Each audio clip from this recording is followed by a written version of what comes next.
qu'elle avait appris ça. Écoutez. As-tu l'aide de destinée? J'ai une aide de destinée dans ma ville. Elle dit qu'elle a une aide de destinée dans sa ville. Écoutez. Qui n'a pas d'enfant. Vous allez. Elle a 7 maisons. Elle dit que son aide de destinée a au moins 7 maisons. Donc c'est-à-dire qu'elle rêve de devenir riche avec les étrangers.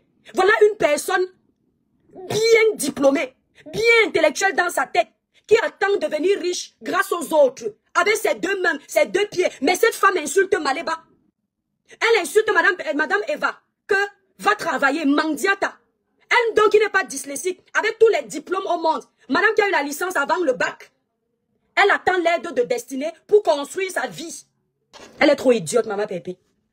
Elle attend l'aide de la destinée, vous allez entendre, écoutez. Elle a 7 maisons. Son aide de la destinée à 7 maisons. Ce n'est pas sa sœur, hein, que j'utilisais qui a 7 maisons. C'est une étrangère. Ce n'est pas sa famille, hein. Pourtant son père était commissaire-priseur. C'est une aide de destinée de l'extérieur qui a 7 maisons. Elle se vante avec les biens des inconnus. Un peu comme elle se vante avec monsieur Messan de passer Noël chez les inconnus. C'est ça ici. 7 maisons. 7. Elle n'a pas d'enfant. Elle n'a pas d'enfant. Pardon, ne mets pas le poison dans la nourriture de l'aide de destinée. Là, tu vas aller manipuler son cerveau, qu'elle fasse la donation. Et puis tu la tues pour avoir ses biens. On vous connaît. Vous les bordels là, on vous connaît. Vous êtes capable de tout. Écoutez, son aide de destinée n'a pas de maison. Donc elle va faire semblant d'aimer son aide de destinée parce qu'elle espère que derrière ça, sa maison va sortir. Maman, tu n'étais pas à l'école. La plupart des Camerounais qui sont en Allemagne sont les étudiants. Après leurs études, ils ont eu un boulot. J'ai mon frère là-bas qui est pharmacien. Michel Iris. Tous les Camerounais qui sont en Allemagne sont les bosseurs. Ils ont conçu au Cameroun grâce à leurs études. Tu attends quoi pour construire ta maison, acheter ton appartement là-bas en Allemagne avec tes études? Tu attends l'aide de destinée. Crions sur elle. Villageoise. Moi, je vais attendre une femme comme moi qui s'accroupit, qui fait pipi. Pour venir construire ma maison, je vais dormir avec mes enfants. Les hommes qui t'ont enceinté là ne peuvent pas prévoir l'avenir de tes enfants. On peut être bête comme ça et s'auto-proclamer intelligente. Tu n'as pas dit que tu étais intelligente. Et tu es aussi idiote dans tes déclarations. Tu t'entends parler? Tu peux faire le blog ou je fais le blog, ma chérie. Regarde ce que tu racontes. Tu es obligé de parler de ton aide de destinée. Tu pouvais sortir une maison, là on voit seulement, tu nous tues aussi que, comme tu as soi-disant fait l'école, tu as travaillé, tu as eu ça. Donc nous on comprend que tu attends, ta vie est ratée, hein, ma chérie. Ouais, assis à ton vieil âge. Plus de 40 ans, tu attends l'aide de destinée pour te donner en toi. Crions sur elle. La honte a foutu le camp. Une femme qui a écarté ses parties intimes, les hommes ont fait les bébés. Le reste de tes talons, c'est d'attendre la destinée pour te construire un avenir. Chez moi. Et on continue, vous allez croire que je mens. Écoutez la villageoise, la saleté de l'Allemagne. Elle n'a pas d'enfant. Même le sous-vêtement, elle achète. Même le sous-vêtement. Je n'avais pas suivi l'autre là, non.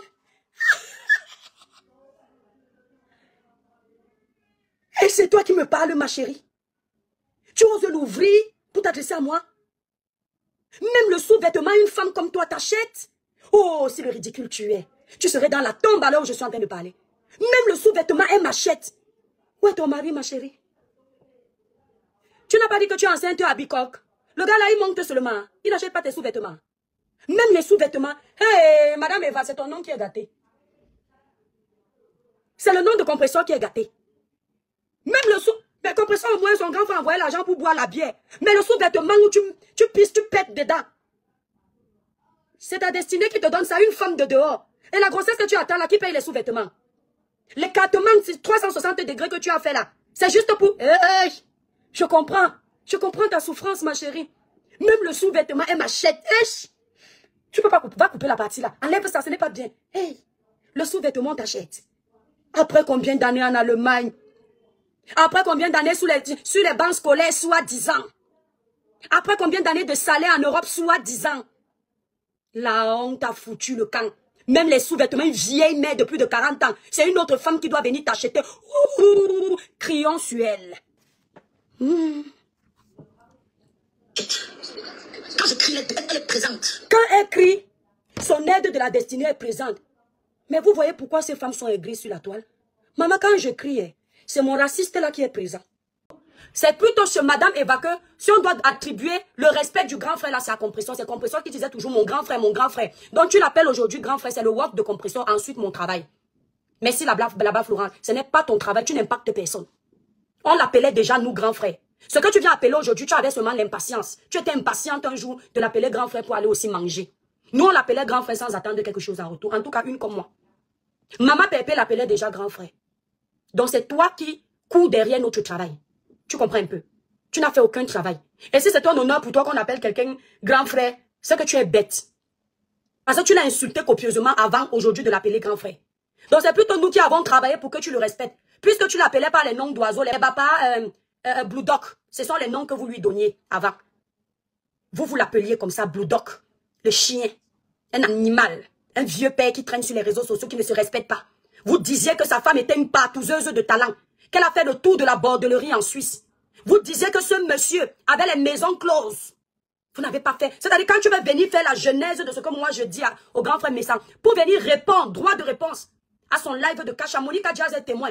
Quand je fais mon live au grand frère Messam, même si avant elle était avec lui, suite à son live à lui, vous l'attaquiez avant. Vous disiez que sa femme a fait les enfants avec un blanc, ou bien elle était avec un blanc, bref, vos choses là-bas. Vous le traitiez de proxénète. Un proxénète il était, pour vous. Donc c'est nous qui t'apprenons à le respecter. C'est nous qui imposons le respect sur son nom. Pas toi, ma chérie. Ne baisse pas les rôles. ADN, gossip, comme ça,